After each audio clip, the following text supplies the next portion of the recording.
నమస్తే, welcome to hit TV. నేను ప్రహర్షిని. ఇప్పుడు మనతో పాటు హైకోర్టు అడ్వకేట్ నరేష్ సుంకర గారు ఉన్నారు. వారితో మాట్లాడదాం. నమస్తే అండి నరేష్. నమస్తే అండి. నరేష్ గారు, వాహనదారులు చాలా ఇబ్బందులు పడుతున్నారు. చలాన్ల రూపంలో వారిని వేధిస్తున్నారనే చెప్పాలి.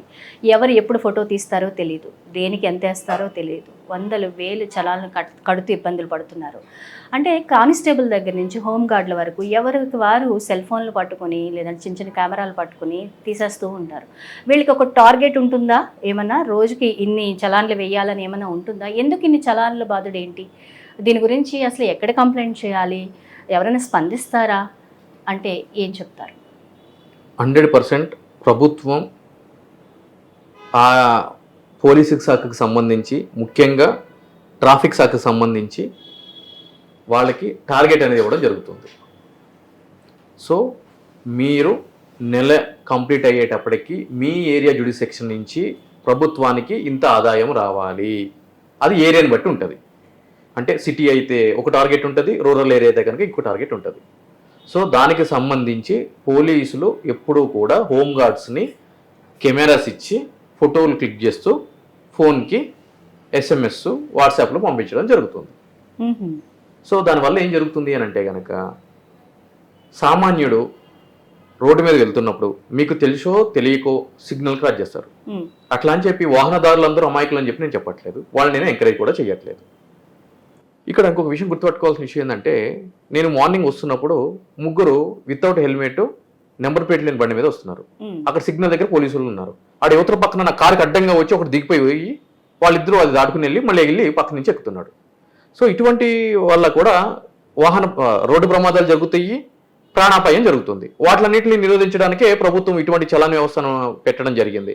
అయితే ఈ వంకతోటి ప్రభుత్వము విచ్చలవిడిగా కొన్నిసార్లు అధికారం లేకపోయినా కూడా అడ్డగోలుగా రోడ్ల మీద బళ్ళాపడము, మీరు మీ బండి మీద 3 చలాన్లు పెండింగ్లో ఉన్నాయి, 4 చలాన్లు పెండింగ్లో ఉన్నాయి కాబట్టి ఈ చలాన్లు కడితేనే మీ యొక్క వెహికల్ రిలీజ్ చేస్తాము, లేదంటే కనుక చెయ్యం అని అడ్డగోలుగా చట్ట వ్యతిరేకంగా బండి కీసు లాక్కోవడం జరుగుతున్నటువంటి సామాన్యమైన సహజమైన ప్రక్రియ ప్రతిరోజు కూడా సామాన్యుడి జీవితంలో.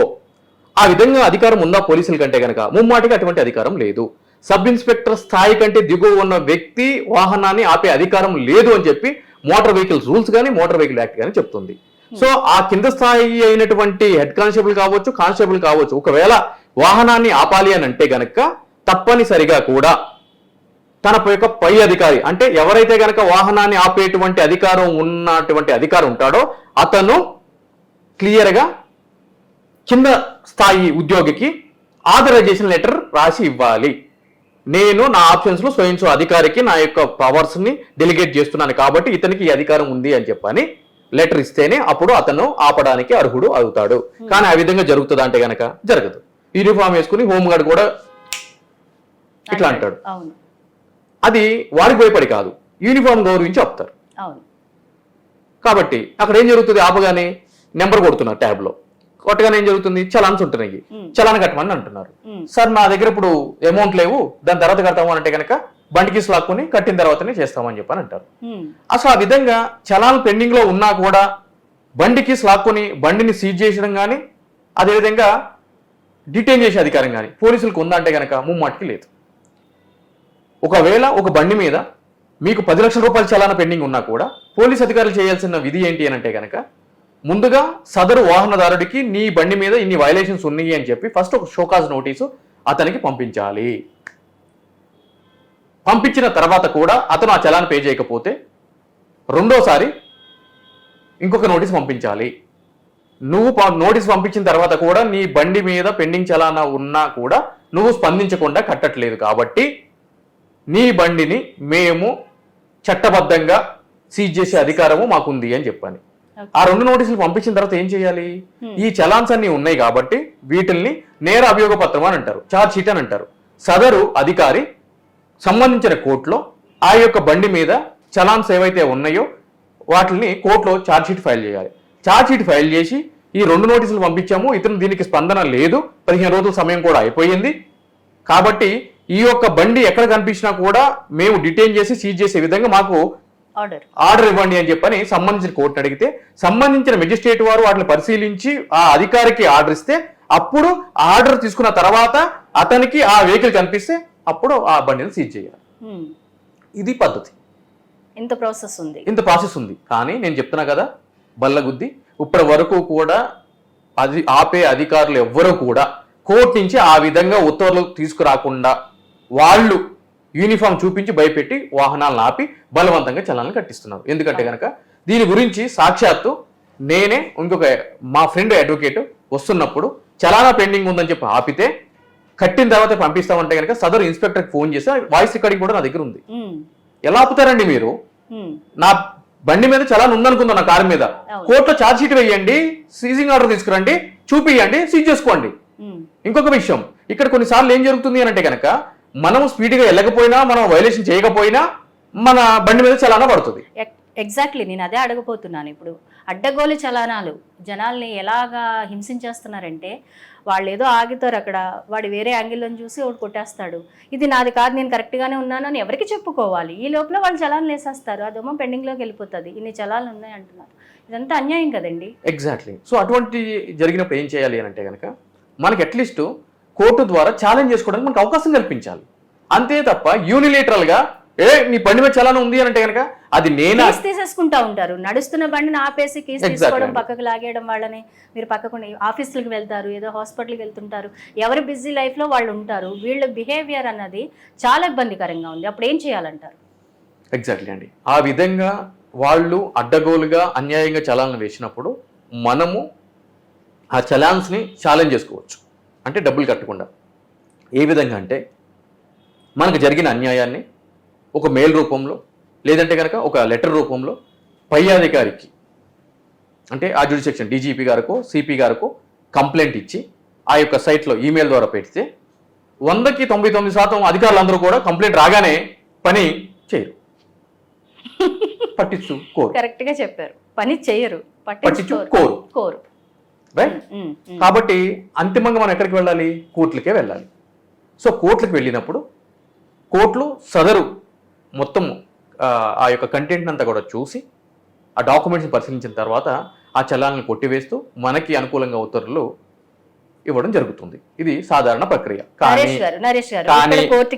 మీరు అడిగే ప్రశ్న నాకు తెలుసు, ఒక సామాన్యుడు కోర్టుకి 1000 రూపాయల చలానా గురించి 1000 ఖర్చు పెట్టుకుని కోర్టుకి వెళ్ళే పరిస్థితి ఉంటుందా అండి అని చెప్పి మీరు అంటారు. అడ్వకేట్ కూడా కావాలా అని కూడా అడుగుతారు. నాకు తెలుసు ఆ విషయం, అందు గురించి నేను చెప్తున్నాను. అప్పుడు ఏం చేయాలి అని అంటే కనుక ఇక్కడ మనము ప్రజలు ఫస్ట్ అవగాహన అనేది పెంచుకోవాలి. చెప్పండి. ఎటువంటి అవగాహన అంటే కనుక బిగ్ బాస్ హౌస్లో రాత్రి వాళ్ళిద్దరు దుప్పటి కప్పుకుని ఏం చేశారు అనేది కాదు అవగాహన అంటే. ఈ హీరోయిన్ ఏ రాజకీయ నాయకుడితో తిరుగుతున్నాడు అన్నది కాదు అవగాహన అంటే. ఐబొమ్మ రవి పైరసీ చేశాడా చేయలేదా అనేది కాదు అవగాహన అంటే.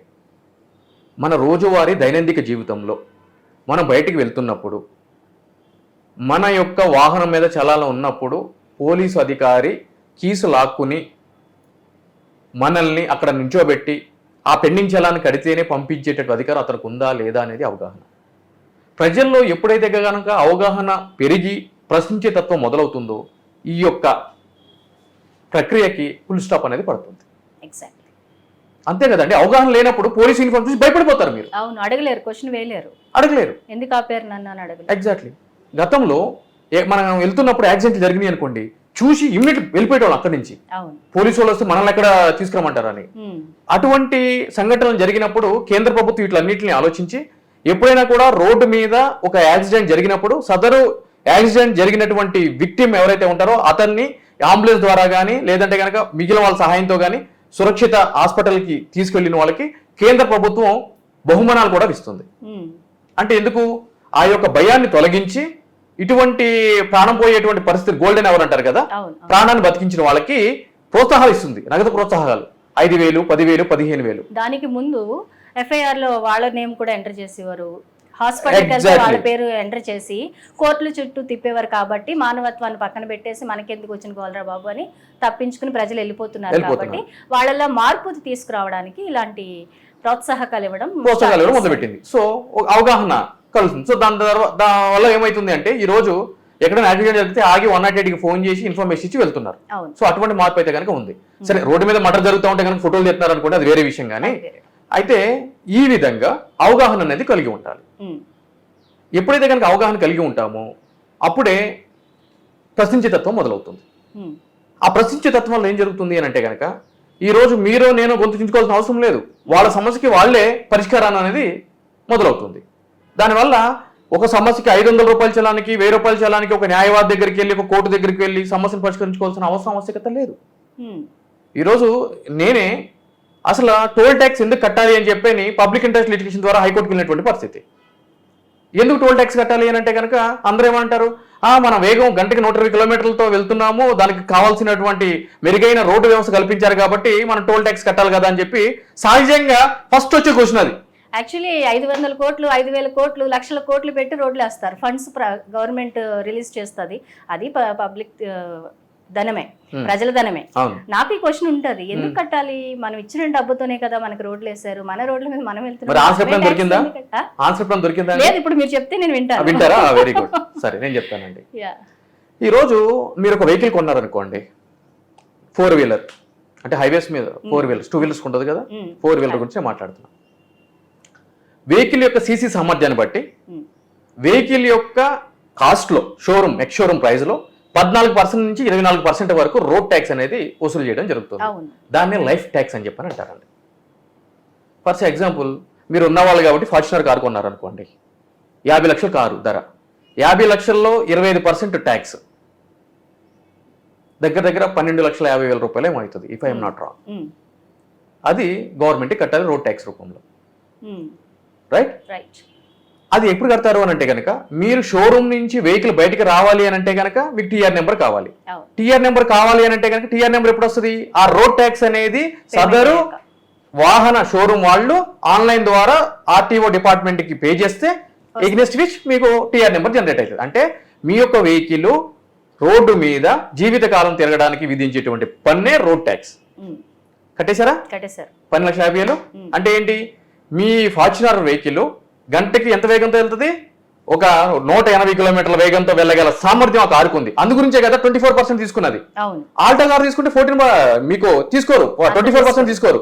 దాని యొక్క సీసీ సామర్థ్యాన్ని బట్టి 9%, 8%, 12% అనేది తీసుకుంటారు. అంటే చిన్నది కాబట్టి, అంటే వెహికల్ యొక్క సామర్థ్యాన్ని బట్టి. అంటే ఆల్టో కారు గంటకి 40 కిలోమీటర్లు 50 కిలోమీటర్ల సామర్థ్యంతో వెళ్తుంది కాబట్టి. అంటే దాని అర్థం ఏంటి, మీ యొక్క వెహికల్ యొక్క సామర్థ్యాన్ని బట్టి రోడ్ ట్యాక్స్ వసూలు చేసినప్పుడు మీ యొక్క వెహికల్ అంత వేగంతో వెళ్ళడానికి మేము రోడ్లు ప్రొవైడ్ చేస్తున్నాము అని చెప్పని ప్రభుత్వం ఇస్తుంది. ఇది అసలైన పాయింట్ మీరు గుర్తెట్టుకోవాలి. ఈ రోజు మీరు ఇక్కడ నుంచి సూర్యాపేట వెళ్ళాలండి, కోదాడ వెళ్ళాలండి, లేదంటే విజయవాడ వెళ్ళాలి. ఇటు చూసుకుంటే మీరు మహబూబ్ నగర్ వెళ్ళాలి, బెంగళూరు వెళ్ళాలి, అటేమో గోవా వెళ్ళాలి అనుకోండి, ఎటైనా సరే వెళ్ళాలి. ఇక్కడ ఏం జరుగుతుందంటే జస్ట్ ఒక 40 కిలోమీటర్స్ వెళ్ళగానే మీకు టోల్ రోడ్డు స్టార్ట్ అయిపోతుంది. ఇమ్మీడియట్ టోల్ ట్యాక్స్ కడుతున్నారు. నేను ఏమంటానంటే, నువ్వు నా వెహికల్ కొనేటప్పుడు నా వెహికల్ రోడ్డు మీద ప్రయాణించడానికి కావాల్సినటువంటి స్టేట్ రోడ్ నువ్వు ప్రొవైడ్ చేస్తా అంటున్నావు, మరి నేషనల్ రోడ్ ఇంకే ఎక్కిస్తున్నావు నువ్వు నన్ను? నాకు స్టేట్ రోడ్ ప్రొవైడ్ చేయాలి కదా నువ్వు. ఇటైతే అంటిల్ ఆంధ్ర బోర్డర్, ఇటైతే కనుక అంటిల్ మహారాష్ట్ర, ఇటైతే అంటిల్ కర్ణాటక, నువ్వు స్టేట్ రోడ్ ప్రొవైడ్ చేయాలి కదా. స్టేట్ రోడ్ ప్రొవైడ్ చేయట్లేదు, డైరెక్ట్ హైవే చేస్తున్నారు. అంటే ఇది కంపల్షన్. ఇంకొక విషయం, నువ్వు నా వెహికల్ సామర్థ్యం ఎక్కువ కాబట్టి 24% ట్యాక్స్ తీసుకున్నావు. మీరు అవుటర్ రింగ్ రోడ్ ఎక్కండి, 120 కిలోమీటర్లు దాటిందనుకోండి, 1,050 రూపీస్ చలానా పడుతుంది. దాని అర్థం ఏంటి, నువ్వు మోసగిస్తున్న వాహనదారుణ్ణి. నా వెహికల్ యొక్క సామర్థ్యం 180-200 కిలోమీటర్లు వెళ్తుందని తెలిసి కూడా నువ్వు ట్యాక్స్ వసూలు చేసి నేను 120 కిలోమీటర్లు దాటితే నువ్వు నాకు చలానా ఇస్తున్నావు. మరి అటువంటిప్పుడు ఎందుకు తీసుకోవాలి నా దగ్గర అంత రోడ్ ట్యాక్స్? ఆల్టో వెహికల్కి ఎంత తీసుకుంటున్నావో నా వెహికల్ కూడా అంతే తీసుకో. లగ్జరీ బెంజ్కి బిఎండబ్ల్యూకి ఇంకా ఎక్కువ తీస్తారు. మరి ఇంక నేను ఎందుకండి కొనుక్కోండి? స్టార్టింగ్ ఎందుకు కట్టాలి నేను? సో ఇది నిరుదోపిడి కాదా? ఇది ప్రజలు మోసం చేయడం కాదా? నేనేమంటాను, బాబు గంటకి 120 కిలోమీటర్ల స్పీడ్తో వెళ్లాల్సిన ఆవశ్యకత నాకు లేదు. నేను గంటకి 40 కిలోమీటర్లు వెళ్తా, నాకు స్టేట్ రోడ్ ప్రొవైడ్ చేయి. నువ్వు ట్యాక్స్ తీసుకున్నావు కదా, వేరే స్టేట్ రోడ్ లేదు. ఇంకొక ఎగ్జాంపుల్ చెప్తాను నేను. ఈరోజు మీరు ఒక కోదాడ నుంచి వస్తున్నారు అనుకోండి, రామోజీ ఫిలిం సిటీ దాటగానే మీకు ఏం జరుగుతుంది అంటే కనుక మీరు గచ్చిబౌలి వెళ్ళాలనుకున్నా, లేదంటే కనుక కుక్కట్పల్లి వెళ్ళాలనుకున్నా, లేదంటే కనుక ఈసీఎల్ వెళ్ళాలనుకున్నా అవుటర్ రింగ్ రోడ్స్ ఉంటాయి. మీరు వేగంగా ఇంటికి వెళ్ళిపోవాలి అని అనుకున్నప్పుడు ఓఆర్ ఎక్కుతారు. నాకు అవసరం లేదు, నేను హ్యాపీగా వెళ్తాను అనుకున్నప్పుడు ఏం చేస్తారు, సిటీలో నుంచి వస్తారు. ఆప్షన్ ఉంది అక్కడ. అంటే అది మీ చాయిస్. మీకు ఓకే అనుకుంటే మీరు అవుటర్ ఎక్కుతారు, చాలా లైక్ యూనో టోల్ ట్యాక్స్ కడతారు. అవసరం లేదనుకుంటున్నారు స్టేట్ రోడ్లో వస్తారు. స్టేట్ రోడ్లో వస్తే మీకు ఎవరైనా డబ్బులు అడుగుతున్నారా? అడగట్లేదు. కానీ ఇక్కడ నేషనల్ హైవే కంపల్షన్ అయిపోయింది కదా, స్టేట్ రోడ్ లేదు కదా, మీరు తప్పనిసరి పరిస్థితుల్లో నేషనల్ హైవే ఎక్కాలి. సో ఈ పాయింట్ మీద నేను పబ్లిక్ ఇంట్రెస్ట్ లిటిగేషన్ వేయడం జరిగింది. ఏమైందండి? చీఫ్ జస్టిస్ గారు అడిగారు, మీకు మెరుగైన రవాణా వ్యవస్థ కల్పించడానికే కదా ఇది అని అంటే కనుక నేను చెప్పాను కరెక్టేనండి, కానీ నేను ఏమంటాను అంటే కనుక నాకు స్టేట్ రోడ్ అయితే ప్రొవైడ్ చేయాలి కదండి. వీళ్ళు కంపల్షన్ చేస్తున్నారండి, నా రైట్ నెట్లో వైలేట్ చేస్తారండి వీళ్ళు, నువ్వు దీని మీదే వెళ్ళు అని చెప్పని. ఇఫ్ సో వాళ్ళు ట్యాక్స్ నాకు రిటర్న్ ఇచ్చేసామని చెప్పండి. At the time of the registration of the vehicle, purchase of the vehicle వాళ్ళు ఏదైతే తీసుకున్నారో ఆ 24%, 20%, 15% నాకు రివర్స్ ఇచ్చేసామని చెప్పండి అని చెప్పాను. నాకు సాటిస్ఫై అయ్యారు నేను ఆర్గ్యుమెంట్ తోటి. వాళ్ళు కౌంటర్ ఏమని చెప్పాను దీని మీద ఏందని చెప్పని. ఏం చేస్తారండి, అవి వస్తాయా? ఇవి ఏమో వెయిట్ చేయాలి. ఎగ్జాక్ట్లీ. యాక్చువల్లీ కోర్టులో కేసులు ఏమైనా సరే సంవత్సరాలు ఎందుకు నడుస్తాయండి? వెంటనే త్వరితగతిన మనకి జస్టిస్ ఎందుకు రాదు? ఫెయిర్ ట్రయల్ జరగాలి కదండి, వాదోపవాదాలు వినాలి కదా, దానికి తగ్గట్టు సముచితమైన రిక్రూట్మెంట్ జరగాలి, జడ్జిల రిక్రూట్మెంట్స్, అదేవిధంగా జ్యుడిషియల్ అపాయింట్మెంట్స్. ఆ జడ్జిల ఒక్కలో ఉంటే సరిపోదు కదండి, వాళ్ళకి సహాయకుల్ని అపాయింట్ చేయాలి, స్టెనోస్ని కానీ, కోర్ట్ మాస్టర్స్ని కానీ, ఉషర్స్ని కానీ, డ్రైవర్స్ని కానీ, అసిస్టెంట్స్ని కానీ, ప్యూన్స్ని కానీ, వీళ్ళందరినీ అపాయింట్ చేయాలి. వీళ్ళందరూ అపాయింట్ చేస్తే సరిపోదు కదండి, వాళ్ళకి తగిన ఇన్ఫ్రాస్ట్రక్చర్ చేయాలి. అంటే buildings, computers, printers, pens, erasers, papers. దీంట్లో అన్నింటికి ఏం చేయాలండి? స్టేట్ గవర్నమెంట్ ఏం చేయాలి? ల్యాండ్స్ అలొకేట్ చేయాలి, ఫండ్స్ అలొకేట్ చేయాలి. ఇప్పుడు అంత అర్జెంటుగా వీళ్ళకి ఎందుకు చేయాలి? మనకు ఓటు బ్యాంక్ ఇంపార్టెంట్. ప్రజలకు ఏ పథకం పెడదాము, ఏది ఫ్రీగా ఇద్దాం అనుకుందాము, మనం ఏది ప్రామిస్ చేసాము అది. ఇవన్నీ కారణాలు కదండి. మహిళల మీద, ఎస్సీ ఎస్టీ వర్గాల మీద జరిగేటువంటి దాడుల గురించి, మహిళల మీద జరిగే దాడుల గురించి, అదేవిధంగా ఎన్ఐ యాక్ట్, చెక్ బౌన్స్ కేసులకు సంబంధించి ప్రత్యేకమైన కోర్టులు ఉండాలి, ప్రత్యేకమైన న్యాయమూర్తులే ఈ కేసుల్ని విచారించాలి అని చెప్పని అన్నా కూడా ఉన్న న్యాయవాదులకే అదనంగా పనిభారం పెడుతున్నారు. వాళ్ళు ఈ కేసులో చేయాలా, మళ్ళీ అదనంగా ఆ కేసులో చేయాలా? సో దానివల్ల లేట్ అవుతుందంటారు. అంతేనండి. ఓకే, మీకు కోర్టు కనుక ఎలాంటి తీర్పిస్తుంది ఈ విషయంలో మాత్రం మాకు తప్పకుండా మీరు తెలియచేయాలి. తప్పకుండా అండి. ఇక్కడ మనము ట్రాఫిక్ గురించి మాట్లాడుకుంటున్నాము. చాలా మట్టుకు కనబడని ఒక స్కామ్ జరుగుతుందని నేనైతే అబ్జర్వ్ చేస్తాను. అదేంటంటే యూ టర్న్ స్కామ్. మనకి ఆపోజిట్లో ఉన్న ఒక హోటల్కి వెళ్ళాలి అన్నా, ఒక చిన్న షాప్కి వెళ్ళాలన్నా కూడా ఎక్కడో 1/2 కిలోమీటర్ తీసుకోవాలి యూ టర్న్, లేదంటే 1 కిలోమీటర్. సమ్టైమ్స్ చాలా దూరాలు ఉంటున్నాయి. తెలియకుండానే మన టైం వేస్ట్ అవుతుంది, మన పెట్రోల్ వేస్ట్ అవుతుంది, ట్రాఫిక్ని భరించాల్సి వస్తుంది, సిగ్నల్స్ దగ్గర ట్రాఫిక్స్ ఎక్కడికక్కడ. ఈ యూటర్న్ స్కామ్స్ ద్వారా మరి వాహనదారుడిపై పెట్రోల్ భారం పడుతుంది, సమయ భారం పడుతుంది, అన్ని భారాలు పడుతున్నాయి. వాటిని ఎందుకు అబ్జర్వ్ చేయట్లేదు? ఎందుకు వాటిని సరి చేయట్లేదు? పక్కనున్న షాప్కి వెళ్ళడానికి ఎందుకు అంత పెద్ద లాంగ్ యూటర్న్ తీసుకోవాల్సిన అవసరం ఏంటి? వీటి గురించి ఎవరిని ప్రశ్నించాలి? ఎక్కడ మనకి న్యాయం జరుగుతుంది అంటే ఏం చెప్తారు? ఇండియన్ రోడ్ కాంగ్రెస్, ఐఆర్సీ అని ఒకటి ఉంటుందండి. రోడ్డు ఏ విధంగా వేయాలి, స్పీడ్ బ్రేకర్ హైట్ ఎంత ఉండాలి, స్పీడ్ బ్రేకర్ ఏ ప్రాంతంలో వేయాలి, డివైడర్ ఎక్కడ పెట్టాలి, ఎంత హైట్లో పెట్టాలి, ఎంత డిస్టెన్స్లో పెట్టాలనుకుంటే గనక ఎవరి అనుమతి తీసుకోవాలి అని కొన్ని రూల్స్ అనేది రూపొందించడం జరిగింది. కానీ ఇది ఒకటి ఉందని సంగతి అధికారులు కూడా తెలియదు. ఓకే, ఈరోజు నా ఒంటి మీద యూనిఫామ్ ఉందనుకోండి, నాకు ఇక్కడ డివైడర్ పెట్టాలి, మీ ఇంటికి వెళ్ళే దగ్గర నేను డివైడర్ పెట్టాలి, పెట్టేసేయి. ఎవరు అడగాలి? ఎవరు అడగరు, పబ్లిక్ కూడా అడగరు. అంటే పోలీస్ వాళ్ళు పెట్టారు కదా, మేబీ రూల్స్ ఏమైనా మారినాయేమో అనుకుంటూ వెళ్ళిపోతూ ఉంటారు. నిజం మాట్లాడుకోవాలంటే ఇక్కడ వాహనదారుల మీదే చాలా భారం పడుతుంది. ఇప్పుడు రోజుకి మనము మార్నింగ్ ఆఫీస్కి వెళ్ళి ఈవినింగ్ ఇంటికి వెళ్ళినప్పటికీ, మధ్యలో కొన్నిసార్లు తిరిగినప్పటికీ కూడా ఈ యూటర్న్స్ మనకి తెలియకుండానే ఒక 10 కిలోమీటర్లు 20 కిలోమీటర్లు తిప్పేస్తున్నాయి. రోజుకి 20 కిలోమీటర్లు 10 కిలోమీటర్లు చూసుకుంటే నెలకి ఎంత, సంవత్సరానికి ఎంత, మన జేబులోంచి ఎంత డబ్బు ఖర్చు అవుతుంది? దీని గురించి ఎవరు ఎందుకు ప్రశ్నించట్లేదు? ప్రజలు అబ్జర్వ్ చేయట్లేదు అంటారా? చేసినా కూడా మనకెందుకులే అని ఊరుకుంటున్నారా? ఇప్పుడు బేసికల్గా ఇటువంటి ఇబ్బంది ఎవరు కలుగుతుంది అని అంటే కనుక చదువుకున్న వాళ్ళకి బాగా కలుగుతుందండి. ఈ ఆలోచన కూడా ఎవరికి వస్తుంది అని కనుక చదువుకుని ఉద్యోగాలు చేసే వాళ్ళకి వస్తుంది. ఇక్కడ గమ్మత్తైన ఆలోచించాల్సిన విషయం ఏంటంటే, ఎవరికైతే ఈ ఆలోచన వస్తున్నాయో వాళ్ళు ఓటేసే వాళ్ళు కాదండి. Okay, right. ఓకే, గట్టిగా మాట్లాడాలంటే కనుక ఎవరైతే కనుక ఓటేయరో వాడికి ప్రశ్నించే హక్కు లేదండి. వాడు అసలు ఎలిజిబుల్లే కాదు. వాడికి పాస్పోర్ట్ ఉన్నా, ఆధార్ కార్డు ఉన్నా కూడా వాడు అసలు ఈ దేశ పౌరుడు కిందనే మనం లెక్క పెట్టకూడదు. ఓకే. అదే ఎవరైతే కనుక ఓటేస్తారో వాళ్ళకి అసలు ఏ ఇబ్బంది లేదు. ఎవరిని నమ్మైతే ప్రజలు ఓట్లేస్తున్నారో వాళ్ళే పదవిలోకి వచ్చాక మారిపోతున్నారు. ఇప్పుడు మేము ఏం చేయాలి? మంచి ప్రశ్న వేశారండి, మంచి ప్రశ్న వేశారు. అయితే ఇక్కడ ఒక విషయం నేను చెప్తానండి. ఈరోజు మనం రోజువారీ అంటే సామాన్యుడికి అర్థమయ్యే భాషలో కాబట్టి నేను చాలా గ్రౌండ్ లెవెల్లో చెప్తున్నాను, పాయింట్కి అర్థం. రోజువారీ మన దైనందిక జీవితంలో మన రైస్ తినేటప్పుడు ఒక కిరాణా షాప్కి వెళ్ళి ఒక రైస్ బ్యాగ్ తెచ్చుకుంటాం, లేదంటే రైస్ షాప్కి వెళ్ళి రైస్ బ్యాగ్ తెచ్చుకుంటాం. తెచ్చుకున్న తర్వాత మనము ఒక 2-3 రోజులు వండుకున్న తర్వాత రైస్ బాగాలేదని అనిపిస్తుంది. ఇమీడియట్లీ ఏం చేస్తాం? రైస్ తింటాం మానేస్తాము, బ్యాగ్ మారుస్తాం, బ్యాగ్ మార్చేస్తాం. బ్యాగ్ మార్చిన తర్వాత కూడా మనకి అది బాగోలేదు అని అనిపించింది అనుకో, మళ్ళీ ఏం చేస్తాం? ఈసారి షాపును మార్చేస్తాం, బ్రాండ్ మార్చేస్తాం. మనం సాటిస్ఫై అయ్యేంత వరకు కూడా కావాలంటే 10 మందిని అడిగి ఏది బాగుందో తెలిసి అది తెచ్చుకుని వండుకుని తింటాం. అంతే తప్ప రైస్ మానేట్లే కదా. ఆ విధంగానే ఎవరైతే గనక హామీలు ఇచ్చి వస్తున్నాడో వాడు పని చేయకపోతే అది మార్చేయండి, ఆటోమేటిక్గా వాడు మారుతాడు, వాడు పార్టీ మారుతుంది, వాడి ఆనవాళ్ళు అన్నీ కూడా శాశ్వతంగా పోతాయి. 2వ వాడికి భయం వస్తుంది, 3వ వాడికి భయం వస్తుంది. అంతే తప్ప నేను ఓటేయడం మానేయడం అనేది ఏ పరిష్కారం అండి? అది పద్ధతి కాదు కదండి. అంటే ఎక్కడికి పోయినా ఎక్కడికి ఎందుకు వస్తున్నాను అని అంటే కనుక ప్రశ్నించాలి. ఇప్పుడు అధికారికి నీకు అధికారం లేదు అని చెప్పి ప్రశ్నించాల్సింది మనమే. ఒకవేళ అధికారి మన ప్రశ్నని వినిపించుకునే పరిస్థితిలో ఉండడు, అది నా విషయం తెలుసు.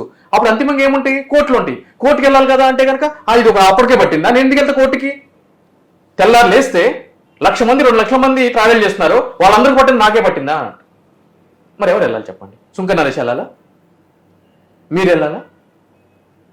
సో ఎవరైతే వాహనదారులు ఆ రోడ్డు గుండా ప్రయాణిస్తున్నారో వాళ్ళే ఆగి ప్రశ్నించాలి అంటున్నారు మీరు.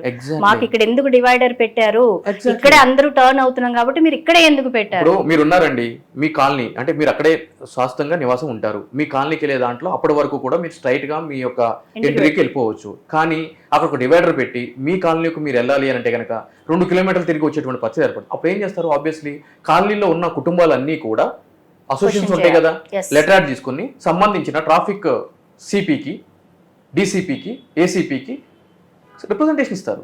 దీనివల్ల మాకు పెట్రోల్ వ్యయం కానీ సమయం కానీ ఇవన్నీ కూడా వృధా అవుతుంది, ఎందుకు ఇట్లా పెట్టారు, అంతకుముందు ఈ గతంలో ఇలా లేదు కాబట్టి దీన్ని తీసేవేయాలి అని చెప్పి రిప్రజెంటేషన్ ఇవ్వాలి. ఒకవేళ ఆ విధంగా వాళ్ళు దాని మీద యాక్ట్ చేయకపోతే కోర్టుకు వెళ్ళాలి, కోర్టు ద్వారా మీరు డైరెక్షన్ తెచ్చుకోవాలి. అదే ప్రజాస్వామ్యంలో అంతిమమైంది, ఇంకా అంతకుమించి లేదు. కర్ర తీసుకొచ్చి కొట్టేసి తలవాళ్ళు కొట్టేసి దీన్ని తీసుకెళ్ళి ఎత్తేసి అని చెప్పి చెప్పడానికి నేను సరిపోను. అది చేసినా కూడా చేయకూడదు, అది ఆటవికం అవుతుంది. చాలా మందిలో ఒక నిరుత్సాహం ఉంటుంది. మనం మెయిల్ పెట్టినా, మనం కంప్లైంట్ ఇచ్చినా, ఎవరికని చెప్పినా వాళ్ళు ఎక్కడ పట్టించుకుంటారులే, మనకెందుకులే వెళ్ళిపోదాం, కొంచెమే కదా నెక్స్ట్ చూసుకుందాం, మన పనులు మనకున్నాయి అనేసి ఆ ధోరణిలో వెళ్ళిపోతుంటారు. ఇటీవల ఒక ఆమె KPHB 4th phase ఆ సరౌండింగ్స్, కైతలాపూర్ అనుకుంటా, ఆ సరౌండింగ్స్లో ట్రాఫిక్ ఎక్కువైపోతుందని చెప్పేసి ఇట్లానే తను కంప్లైంట్ రేస్ చేసింది. ఎవరు స్పందించలేదు. 3-4 times, 5 times, 6 times, 7 times, 8 compulsory స్పందించారు, అక్కడ క్లియర్ చేసేసారు. ఆన్సర్ మీ దగ్గరే ఉంది. సో ప్రజల్లో అవేర్నెస్ కావాలి, ప్రజలు ప్రశ్నించాలని మీరు చెప్పింది 100% కరెక్ట్. లేదంటే కనుక వాళ్ళకు పని చేయొచ్చు అండి. కట్టప్ప ఫోటోలు A4 size ఫోటోలు తీసుకుని ఫ్రేమ్ కట్టుకుని ఇంట్లో పెట్టాలి. కట్టప్ప ఫోటోస్ అండి ఎందుకు? కట్టు బానిస, మన బానిసలం, వీళ్ళు రాజులు, వీళ్ళు ఏం చేసినా సరే మన బానిసలాగా అయిపోవాలని చెప్పని ఆ స్పిరిట్ రోజు రోజుకి మనకు రావాలి అంటే కనుక ఫోటో కావాలి. ఓకే, ఇక్కడ కాలేజ్ స్టూడెంట్స్ కానీ యువత కానీ క్వశ్చన్ చేసినప్పుడు ట్రాఫిక్ పోలీసులు చాలా రూడ్గా బిహేవ్ చేస్తూ వాళ్ళని తిట్టడము, లేదంటే చేసుకోవడము అట్లాంటివి కూడా చేస్తూ ఉంటారు. అరే నువ్వు పక్కకు రా, అట్లా ఇట్లా వల్గర్గా మాట్లాడడం ఇవి చేస్తూ ఉంటారు. అటువంటి అప్పుడు వీళ్ళు ఏం చేయాలి? కేసులు కూడా పెడతారండి. అవును, ఎక్స్ట్రాడినరీగా కేసులు కూడా పెడతారు, వాళ్ళే కొడతారు, రివర్స్ లో వాళ్ళే కేసులు పెడుతుంటారు. అలాంటి సందర్భాలు కూడా మనం విన్నాం చాలా మంది. ఎగ్జాక్ట్లీ. ఏం చేయాలి అని అంటే కనుక కోర్టుకు రావాలండి. కోర్టు ద్వారా అధికారులు యొక్క చేసిన నిర్లక్ష్యాన్ని ప్రశ్నించాలి. విద్యార్థులు కదండి, వాళ్ళ దగ్గర డబ్బులు ఎక్కడ ఉంటాయి అంటే కనుక నాలాంటి న్యాయవాదులు వాళ్ళ తరపున ఎల్లప్పుడూ కూడా ఫైట్ చేయడానికి సరైన కాసు ఉంటే కనుక ప్రోబోనో ఉచితంగా ఫైట్ చేయడానికి ఎల్లప్పుడూ సిద్ధంగా ఉంటారు. సో ఆ ఇబ్బంది లేదు. ప్రశ్నించేటోళ్ళకి ఇప్పుడు కూడా నాలాంటి వాళ్ళు అండగానే ఉంటారండి. థ్యాంక్ యూ వెరీ మచ్ అండి నరేష్ గారు, చాలా చక్కగా చెప్పారు. Thank you very much. Hit TV app, ఇందులో short news, live news, entertainment shows, movies, digital magazines తో పాటు మీ జిల్లా వార్తలను కూడా ఫ్రీగా చూడొచ్చు.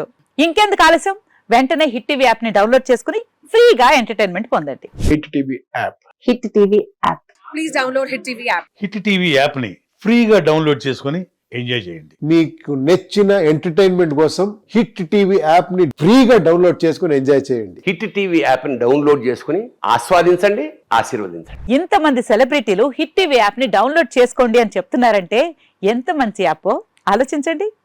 అమెరికా అమెరికా అమెరికా అమెరికాలో చదవాలనుకునే వాళ్ళకి విశ్వసనీయమైన పేరు మన శౌర్య కన్సల్టెన్సీ.